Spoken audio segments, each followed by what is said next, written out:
This is the Transition Lite TKL by swagkeys.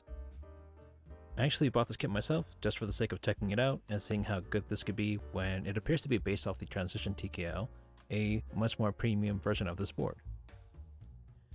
This whole kit costs $50, which is kinda nuts for a TKL sized keyboard, and even crazier that it came with this really nice carrying case. But at the same time, you are getting what you pay for in terms of build quality and subjectively the sound. Probably because it is made of a flimsy ABS injected molded plastic. If you're used to typing on anything made of aluminum, this will definitely sound plasticky in comparison. And honestly, the sound isn't necessarily bad, just very different because of the materials used. This has a silicone piece you put at the bottom. I highly recommend putting this in because the board sounds very hollow without it.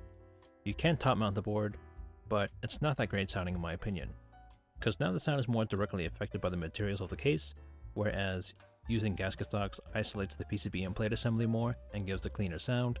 Using the Gasket Socks in combination with the top mount still made it feel stiff like a top mount normally does, but it sounds a little bit better with the Gasket Socks included. The sound with the Gasket Socks and silicone underneath isn't bad in my opinion. It kinda sounds like a flex cut PCB, but definitely not as thin sounding, but I feel the sound is kind of one-dimensional, in that switches that are on opposite ends of the sound spectrum do sound similar in this board. Have a listen.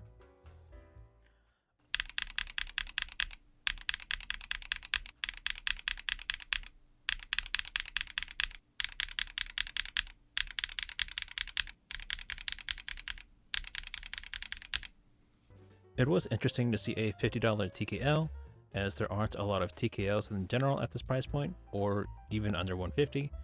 I would recommend saving a little more or spending a little more just to get something better, but this is fine for anyone not looking to spend a lot, and more so just wanting something to tinker with a bit, which is honestly the heart of the keyboard hobby.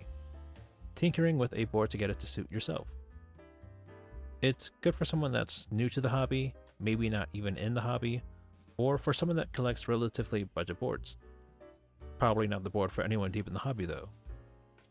Anyway, thanks for watching, and here are the sound tests.